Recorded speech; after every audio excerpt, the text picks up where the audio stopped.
नमस्कार दोस्तों, मुद्दे की बात में आपका स्वागत है। क्या 2027 के विधानसभा चुनाव से पहले यूपी में समाजवादी पार्टी और कांग्रेस के बीच मुस्लिम वोट की कोई जंग छिड़ गई है?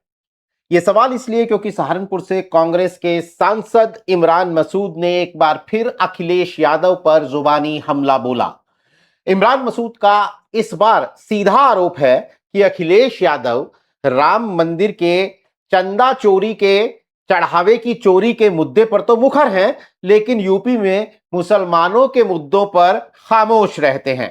इससे पहले यूपी तक पर हमारे एसोसिएट एडिटर कुमार अभिषेक के साथ एक पॉडकास्ट में इमरान मसूद ने अखिलेश यादव के खिलाफ अपनी इस हालिया जंग की शुरुआत की थी। सियासी हलकों में चर्चा है कि सियासी हलकों में यह सवाल है कि इमरान मसूद ये आक्रामक रवैया अपनी तरफ से अपनाए हुए हैं या किसी की शह पर, किसी के कहने पर। 2024 में बड़ी ताकत के तौर पर उभरे समाजवादी पार्टी और कांग्रेस के गठबंधन में सीट शेयरिंग से पहले ही शुरू हुई ये प्रेशर पॉलिटिक्स आखिर किस हद तक जाएगी? और इंडिया गठबंधन जिसने 2024 में यूपी में बीजेपी को शिकस्त दी थी, 2027 तक उसका क्या ढांचा रहेगा? ये तमाम सवाल हैं जिन पर बात करने के लिए हमारे साथ मौजूद हैं हमारे एसोसिएट एडिटर कुमार अभिषेक। कुमार अभिषेक, इस बार इमरान मसूद का बड़ा सीधा लेकिन बड़ा गंभीर आरोप है कि राम मंदिर, जो अभी बहुत ही चर्चा में है मुद्दा, कि राम मंदिर के चंदे में जो चोरी का मसला है उस पर तो अखिलेश यादव हर दिन बोलते हुए नजर आते हैं, मुखर नजर आते हैं, लेकिन मुसलमानों के मुद्दे पर वो खामोश होते हैं। मुसलमानों के मुद्दे मतलब मुसलमानों पर जो कोट अनकोट जुल्म होता है तो वो खामोश रहते हैं। आखिर अपने ही गठबंधन के नेता पर इतने हमलावर क्यों हैं इमरान मसूद? एक बयान, दो बयान होता है तो इंसान समझता है कि चलिए किसी अपनी कोई लोकल पॉलिटिक्स की कोई मजबूरी रही होगी या कोई मौका रहा होगा, लेकिन वो तो लगातार ऐसा लग रहा है सिस्टमेटिक तरीके से हमलावर है। नीरज, बिल्कुल। कुछ दिन पहले मुझे लगने लगा था कि शायद इमरान मसूद को जो उनका केंद्रीय नेतृत्व है उसने कुछ नसीहत दी, उसने कुछ समझाया हो कि आप गठबंधन के मुद्दों पर, अखिलेश यादव पर शांत रहें, बेवजह की टिप्पणियां ना करें। लेकिन जिस तरीके से इमरान मसूद ने एक मीडिया संस्थान से बात करते हुए कहा कि अखिलेश यादव मुसलमानों के मुद्दे पे तो कुछ नहीं बोल रहे हैं, हमारे दरगाह, हमारी मस्जिदें, इस पर बुलडोजर चल रहे हैं, लेकिन अखिलेश यादव चुप हैं। तो आखिर मुसलमानों के उन्हें वोट चाहिए, लेकिन मुसलमानों के मुद्दे पर वो चुप क्यों है? देखिए, पिछले कुछ दिनों से इमरान मसूद लगातार अखिलेश यादव पर हमलावर है। और जब उन्होंने एक बात कह दी थी आप अपने यूपी तक के साथ जो पॉडकास्ट था उसमें कि 170 हमारी ए ग्रेड की सीटें हैं, यानी कि 170, उन्होंने यहीं तक नहीं कही थी, उन्होंने ये भी कहा था कि हमने 170 सीटों की लिस्ट सौंप दी है अनऑफिशियल। तो अगर कहीं पीछे कोई गठबंधन की बात चल रही है और उसमें 170 सीटों की लिस्ट सौंपी गई है या ए ग्रेड की इनकी सीटें हैं, तो ये आप मान लीजिए कि फिर दोबारा हमले की क्या वजह है? आप देखिए, 2-3 दिन पहले अखिलेश यादव ने एक बड़ा अखबार है, मैगजीन है, मुझे लगता है कि फ्रंटलाइन को एक इंटरव्यू दिया था उन्होंने। बकायदा वो टीवी इंटरव्यू था, देखिए यूट्यूब इंटरव्यू था, और उसमें उन्होंने कहा था कि कांग्रेस पार्टी को जितनी मेहनत करनी चाहिए जमीन पर, वो ये मेहनत दिखाई नहीं दे रही, मैं इसको देख रहा हूं। और एक जगह और उन्होंने एक बात कही थी, और वो ये कि कांग्रेस पार्टी तो 350 सीटों पर है नहीं, दिखाई नहीं दे रही। तो आप देखिए कि ये दोनों बातें ऐसी हैं जो इस ओर इशारा कर रही हैं कि भीतर कुछ ना कुछ पक रहा है। ये लोग जो सीटों का बंटवारा है उसको बहुत आगे ले जाकर बिल्कुल चुनाव के टाइम पर नहीं ले जाना चाहते। मुझे लगता है कि बहुत कुछ इस वक्त ही घट रहा है, वो चाहे कांग्रेस की तरफ से सीटों की बात हो या फिर अखिलेश यादव का ये कह देना कि भाई इनकी तो तैयारी नहीं है। यानी कि जो भी बात करना है बात करें, लेकिन अगर आप समाजवादी पार्टी के भीतर बात करेंगे तो पता चलेगा कि सपा बात करने के मूड में नहीं है। लेकिन चूंकि कांग्रेस की पार्टी के भीतर से लगातार बातें निकल करके आ रही हैं कि हमारी इतनी ए ग्रेड की सीटें हैं इस बार। सिर्फ यही नहीं कहा था कि हमारी ए ग्रेड, उन्होंने कहा था कि देने वाले वो कौन होते हैं। सीटें समाजवादी पार्टी कांग्रेस को देगी क्यों?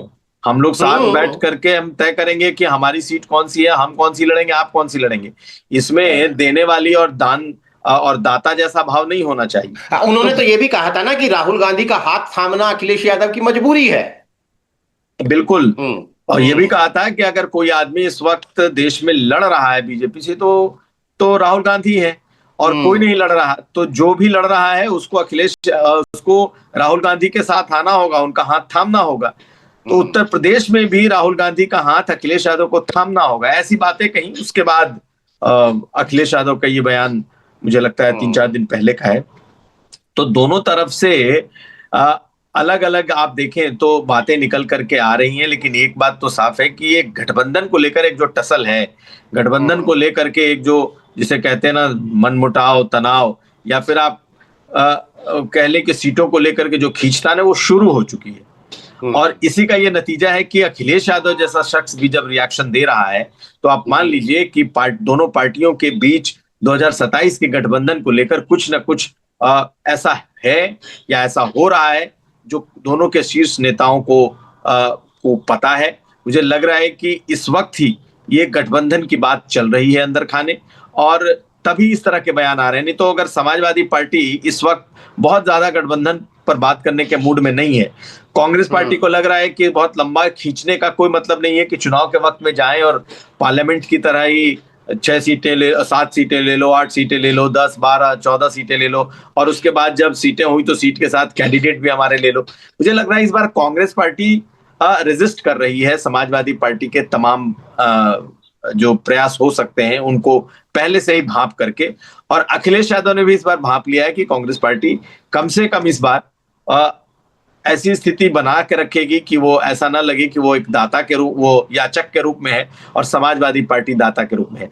ये बात एक बार और कह दूं कि ये बात अलग है कि दोनों की केमिस्ट्री की बात होती है कि भाई जो नेता बोलना है वो अपनी बात कह ले, लेकिन जब ऊपर केमिस्ट्री की बात आएगी तो फिर दोनों नेता बैठ के तय कर लेंगे। लेकिन हम लोगों ने पार्लियामेंट के दौरान देखा है कि अखिलेश यादव ने बात तक नहीं की थी, बिल्कुल आखिर में जाकर के बात की और नीचे नेगोशिएशन होता रहा। बिहार में भी आप देखेंगे तो नीचे नेगोशिएशन होता रहा, राहुल गांधी टस से मस नहीं हुए। तो मुझे लगता है समाजवादी पार्टी को भी इस बात का एहसास है कि टफ नेगोशिएशन कांग्रेस की तरफ से हो सकता है, इसीलिए दोनों तरफ से इस तरह की बातें अभी से ही सुनाई देने लगी। थोड़ा सा इसको और इसके अंदर जूम इन करते हैं। मैं 2 सिचुएशन देख रहा हूं, आपके साथ डिस्कस करना चाहता हूं। जो एक तो आपने कहा कि ए ग्रेड की 170 सीटें, यानी कांग्रेस पार्टी की 170 सीटों की लिस्ट इमरान मसूद कह रहे हैं।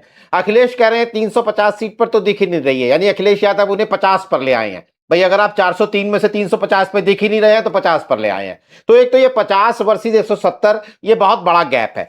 दूसरी बात ये है कि अगर इमरान मसूद, मतलब अगर हम इसे मुस्लिम वोट की जंग कहते हैं तो वो गठबंधन में तो हो नहीं सकती। अगर गठबंधन ही लड़ रहा है तब तो आप अलग अलग सीटों पर लड़ेंगे ना, तब तो आप फ्रेंडली फाइट भी नहीं कर रहे, फाइट तो छोड़िए। तो यानी मुस्लिम वोट जो एक सीट का है वो या तो कांग्रेस को मिलेगा या समाजवादी पार्टी को मिलेगा, यानी गठबंधन में तो मुस्लिम वोट की जंग नहीं हो सकती है। तो क्या ये गठबंधन, तो ये तो तब सिचुएशन बनती है जब एक ही सीट पर समाजवादी पार्टी का भी कैंडिडेट हो और उसी सीट पर कांग्रेस का भी कैंडिडेट हो, तब मुस्लिम वोट की जंग बनती है। हाँ। तो ये बात तो नीरज तब होगी ना जब सीटें बट जाएंगी, जब चुनाव में उतर जाएंगे, जब आमने सामने बीजेपी का कैंडिडेट होगा। लेकिन जब तक सीटें नहीं बटती, गठबंधन नहीं होता, तब तक तो एक एक सीट पर फाइट है ना, कि एक एक सीट भाई मुसलमानों की ही अगर सीट मान ली जाए कि भाई ये मुस्लिम बहुल इलाका है या फिर ये मुस्लिम इन्फ्लुएंस वाली सीट है, तो उस सीट को जो लेने की लड़ाई है वो सीट जीतने से कहीं ज्यादा बड़ी लड़ाई है। और पश्चिमी उत्तर प्रदेश में जो तर्क है कांग्रेस पार्टी का, वो तर्क ये है कि भाई पश्चिमी उत्तर प्रदेश में समाजवादी पार्टी का कोई प्रेजेंस नहीं है। आप जिसके साथ आए थे जयंत चौधरी आपको छोड़कर जा चुके हैं। आप जिस समीकरण की बात करते रहे हैं वो समीकरण यहाँ नहीं है। यहाँ अगर कोई समीकरण बनेगा तो बीजेपी के साथ लड़ने वाला दलित और मुस्लिम समीकरण होगा। तो अखिलेश यादव के पास अगर देखा जाए तो कांग्रेस का ये मानना है कि ये दोनों समीकरण अखिलेश यादव के पास नहीं है। तो उनका जो पूरा फोकस इस वक्त है वो पश्चिमी उत्तर प्रदेश है। और पश्चिमी उत्तर प्रदेश में जैसे मान लिया आप सहारनपुर की सीट ही ले लें, सहारनपुर में 7 सीटें हैं, 5 सीट पहले से कांग्रेस पार्टी लड़ती रही है। इस तरीके से 6 सीट, 7वीं सीट हालांकि समाजवादी पार्टी लड़ी जीतती है, लेकिन सपा इस बार इस मूड में नहीं है कि एकदम से मतलब कांग्रेस उन पर हावी हो जाए। तो ये जो आप बात कह रहे हैं मुस्लिम वोट की, हाँ वो तो वोटों की सीट जो के बात बाद ही हो रही होगा। है, हाँ वो बिल्कुल मुस्लिम वोटों की जो बात इस वक्त हो रही है, नेचुरल है लड़ाई। अगर एक साथ इनके इनके बन गए, तालमेल बन गए, तो फिर मुस्लिम वोटों की कोई लड़ाई नहीं रहेगी, फिर सीटों की लड़ाई होगी। लेकिन वो तालमेल बनना ही सबसे बड़ा सवाल है कि क्या, क्योंकि कांग्रेस पार्टी भी ज्यादातर उन्हीं सीटों पर दावे करेगी जहां पर मुसलमानों की का इन्फ्लुएंस है, जहां दलितों का इन्फ्लुएंस है, या फिर पूर्वांचल और अवध के उन इलाकों में जहां दलितों, ब्राह्मणों का इन्फ्लुएंस और मुसलमान मिलेंगे। तो लेकिन ऐसी तमाम वो सीटें जहां पर समाजवादी पार्टी जीतती रही है या नंबर 2 रही या भाजपा से हारी, कांग्रेस पार्टी ने जो 170 सीटों की लिस्ट बनाई है उसमें उसने कई सारी ऐसी सीटें रखी है जहां पर सपा लड़ी तो अच्छा है लेकिन कई बार से जीती नहीं है।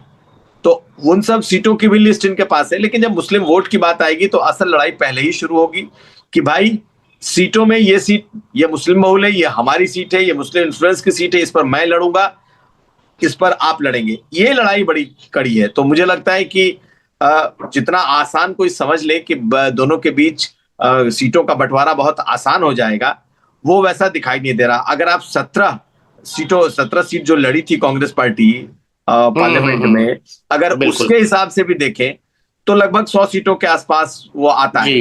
इतनी सीट भी समाजवादी पार्टी कांग्रेस पार्टी के को देने को तैयार नहीं है। उन्हें लगता है कि अगर इतनी सीट देंगे और कांग्रेस पार्टी अगर परफॉर्म नहीं कर पाई, उसकी वजह भी है उनको लगता है इनका संगठन ही नहीं है। और ये सच भी है कि कांग्रेस पार्टी का देखा जाए तो कुछ चुनिंदा पॉकेट्स में अगर आप छोड़ दें तो कांग्रेस पार्टी का संगठन नहीं के बराबर है। तो ऐसी स्थिति में अखिलेश यादव उन्हें 50 सीट पर ला रहे हैं और कांग्रेस पार्टी 170 सीटों की बात कर रही है।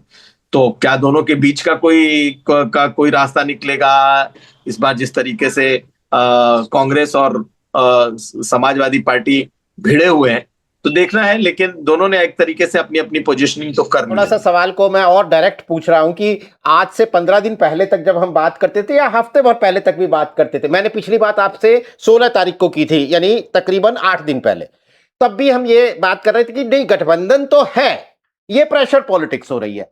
लेकिन अब जो हालिया बयान आए हैं, अखिलेश यादव की भी जो बात कर रहे हैं, हम लगातार इमरान मसूद बोल रहे हैं, तो क्या अब मैं आपसे ये सवाल पूछ सकता हूं कि क्या प्रेशर पॉलिटिक्स, सीटों का बंटवारा, ये सब तो अपनी जगह है, लेकिन क्या समाजवादी पार्टी और कांग्रेस का गठबंधन ही खतरे में है? देखिए, मैं थोड़ा इस पर बहुत प्रीमेच्योर होगा ये कहना कि गठबंधन खतरे में है। देखिए, दोनों अलग लड़ेंगे मैं ऐसा नहीं मानता। अखिलेश यादव भी लगातार इस बात को कह रहे हैं कि हम लोग गठबंधन में ही लड़ेंगे, इंडिया ब्लॉक का जो हमारा अलायंस है वो हमारा रहेगा। और जब उनसे पूछा गया कि भाई आप बार बार ये कह रहे हैं कि हमारा अलायंस रहेगा, बार बार कहने की जरूरत क्यों पड़ रही है, कहीं डाउट तो नहीं है? तो बोले नहीं कोई डाउट नहीं है, लेकिन हमारा अलायंस रहेगा। और उसके बाद फिर उन्होंने बात बताई कि लेकिन कांग्रेस पार्टी का तो 350 सीटों पर कोई जनाधार नहीं बचा है और कांग्रेस पार्टी को की जो तैयारी मैं देख रहा हूं वो उनकी तैयारी उस लायक नहीं है। तो देखिए, अगर आप किसी दूसरे पार्टी की तैयारियों पर सवाल उठाते हैं, किसी दूसरे पार्टी के कार्य क्षमता या फिर उनके उस पर सवाल उठाते हैं, तो नेचुरल है जो दूसरी पार्टी यानी कांग्रेस पार्टी उसे बुरा लगेगा। और उनके उस बयान के बाद फिर दोबारा इमरान मसूद का बयान आता है और वो इस बार सीट की बजाय मुस्लिम वोटों को लेकर के उनको टारगेट करते हैं। और ये बात अगर आप देखें तो अगर सिर्फ इमरान मसूद नहीं, देखिए कांग्रेस पार्टी बहुत मुखर होकर अब मुसलमानों की बात कर रही है, चाहे राहुल गांधी हो चाहे पार्टी हो। उन्हें लग रहा है कि अगर हमें पॉलिटिक्स करनी है बीजेपी के खिलाफ और जो सहयोगी दल हैं, सहयोगी दलों के साथ भी पॉलिटिक्स करनी है या फिर उनके बगैर भी पॉलिटिक्स करनी है, तो हमको मुखर होकर मुसलमानों की बात करनी पड़ेगी। और कांग्रेस पार्टी ये कर रही है। दूसरी तरफ समाजवादी पार्टी जो एकदम से कभी प्रो मुस्लिम या मुस्लिम परस्त पॉलिटिक्स का जिस पर आरोप लगता रहा था, वो अब सीधे मुस्लिम पॉलिटिक्स करने से बच रही है। तो यहां भी एक विरोधाभास दिखता है कि क्या वो स्पेस जो समाजवादी पार्टी कभी मुसलमानों में रखती थी, कि मुसलमान आंख मूंद करके मुलायम सिंह यादव को अपना मसीहा समझता था, और दुनिया की कोई भी ताकत इधर से उधर हो जाए वो मुलायम सिंह के अलावा कहीं वोट नहीं करता था, क्या अब वो डगमगा रहा है? क्या वो जो एक जो सिचुएशन था वो फ्लूइड होता जा रहा है? क्या कांग्रेस को भी वहां एक स्पेस दिख रहा है कि जो ऐसे वोटर जो कभी समाजवादी पार्टी के कट्टर वोटर हुआ करते थे, मुस्लिम वोटर्स, वो क्या अब इधर उधर भटक रहे हैं, भिदक रहे हैं? देखिए, एक तो अगर इसको थोड़ा सा हम और आगे की बात करें तो ओवैसी को वोट कितना मिलता है छोड़ दीजिए, लेकिन ओवैसी जो बार बार कुछ बातें कह रहे हैं मुसलमानों को लेकर के, या अपना नेता, अपना वोट, अपनी बातें, मैं आपको मैं असदुद्दीन ओवैसी की आपने बात चूंकि कर दी है, असदुद्दीन ओवैसी ने अब से कुछ देर पहले एक ट्वीट किया है, आज ही आप वो ट्वीट देखेंगे तो उसमें उन्होंने इमरान मसूद की भाषा को, बस राम मंदिर चोरी के मुद्दे को उन्होंने मोहन यादव के मुद्दे से रिप्लेस कर दिया है कि अखिलेश यादव मोहन यादव के मुद्दे पर तो उन्हें बचाते हुए नजर आ रहे हैं, लेकिन यूपी में मुसलमानों की मज़ारें टूट रही हैं, दरगाह टूट रही हैं, मुसलमानों के मुद्दे पर चुप रहते हैं। यानी मुसलमानों वाला जो हिस्सा है वो एग्जैक्टली वही भाषा है जो इमरान मसूद की भाषा है। तो असदुद्दीन ओवैसी को भी मैं अगले सवाल में लाना चाह रहा था, आप अपनी बात पूरी कीजिए। जी कीजिए जी।